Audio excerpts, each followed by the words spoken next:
دوسری بہت بڑی وجہ کیفیات کے سلب ہو جانے کی وہ ہے مشتبہ غذا. غذا جو ہم کھا رہے ہیں وہ پاکیزہ پوری نہیں ہے، حلال نہیں ہے، اس کے اندر کہیں نہ کہیں کوئی گڑبڑ ہے، حرام یا مشتبہ کوئی چیز شامل ہے. تو دوسری وجہ کیا ہے جی؟ غذا کا پاکیزہ نہ ہونا، اس کے اندر کہیں کوئی خرابی ہونا. یاد رکھیں نیک اعمال کب ہوں گے؟ جب ہم پاکیزہ غذا کھائیں گے. کلوا من الطیبات واعملوا صالحا، یہ ایک ترتیب ہے. پاکیزہ اندر جائے گا، نیک اعمال باہر آئیں گے. جیسا اندر ڈالیں گے ویسا باہر نکلے گا. اور حرام مال، مشتبہ مال کا نقصان کیا ہے؟ حضرت پیر حافظ الفقار احمد نقشبندی دامت برکاتہ العالیہ حضرت جی فرماتے ہیں کہ جسم کا جو ٹشو حرام غذا سے بنے گا اس کو گناہ کیے بغیر چین نہیں آئے گا، اندر گدگدی ہوتی رہے گی، وہ گناہ کیے بغیر چین نہیں آ سکتا اس کو. الحمدللہ کئی گھروں پہ بعض دفعہ کھانے کا موقع ملتا ہے، کسی کی دعوت پہ چلے گئے تو وہاں پتہ لگتا ہے جی آج انہوں نے اتنی دفعہ سورہ یاسین کی تلاوت کی کھانا کھاتے ہوئے، آج یہ کیا آج وہ کیا. جو پاکیزہ عورتیں ہوتی ہیں گھروں میں اپنی اولاد کی اچھی تربیت کے لیے، ان کے بہتر مستقبل کے لیے وہ ذکر اذکار کے ساتھ تلاوت قرآن پاک کے ساتھ کھانا بناتی ہیں، اس کے انوارات ہوتے ہیں، باوضو پکاتی ہیں. صحابیات کی بھی یہی ترتیب تھی. تو جب کھانے میں نور ہوتا ہے تو جسم کے اندر بھی نور آتا ہے. ایک بزرگ تھے ننھے میاں کہلاتے تھے، وہ دارالعلوم دیوبند کے اساتذہ کرام کی سال میں ایک دفعہ دعوت کرتے تھے.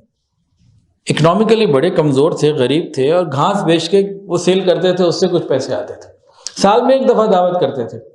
اور وہ دعوت کیا ہوتی تھی؟ کوئی مرغن غذائیں اور 6 آئٹم نہیں ہوتی تھی، 12 آئٹمیں رکھی ہوئی. چاول بڑی مشکل سے ایک سال میں تھوڑے تھوڑے کر کے پیسے جمع کرتے اور سادہ سے چاول بنا کے آگے رکھ دیتے. یہ دعوت ہوتی تھی. دارالعلوم کے اساتذہ کرام یہ فرماتے ہیں کہ ہمیں سارا سال اس دعوت کا انتظار رہتا. کیوں؟ کہ جس دن ہم وہ کھانا کھا کر آتے 40 دن تک اپنے نمازوں کے اندر حضوری اور کیفیات محسوس کرتے. کتنا پاکیزہ کھانا ہوگا! حلال غذا اور ذکر اذکار کے ساتھ بنی ہوئی روٹی کھانا، اس کی روحانیت ہی کچھ اور ہے. اب حلال غذا میں ایک تو یہ کہ آمدنی حلال ہو، کمائی پاکیزہ اور حلال ہو. دوسرے نمبر پہ اس پاکیزہ اور حلال سے خریدی گئی جو چیز ہے وہ بھی حلال اور پاکیزہ ہو. کئی ملٹی نیشنل کمپنیز کی ایسی چیزیں ہیں جو حرام ہیں، ہم کھا رہے ہیں. ہم نے تو اپنے پیٹ کو ٹریش کین بنایا ہوا ہے، سارا کچرا اندر. ویسے صوفی کہلانے کی کوشش کرتے ہیں تو وہ تو پھر کیفیات خراب ہو ہی جائیں گی. اولاد کو حلال کھلائیے، بڑھاپے میں سکون پائیے. اور اولاد اگر حرام کھائے گی، ہم رشوت کا، چوری کا، سود کا، حرام مال اپنی اولاد کو دیں گے تو دکھ سہنے پڑنے، کوئی وجہ نہیں ہے کہ غم نہ ملے. پہلے زمانے میں ایسی عورتیں تھیں جو اپنے خاوند کو یہ کہتی تھیں کہ تھوڑا صحیح لیکن پاکیزہ اور حلال ہو. آج ایسی عورتیں کہیں کہیں ہوتی ہیں. وہ آنا چاہیے، حرام ہو، حلال ہو، جھوٹ ہو، سود ہو، رشوت ہو، کوئی نہیں، آنا چاہیے. اس کے نقصان آپ اٹھا رہے ہیں.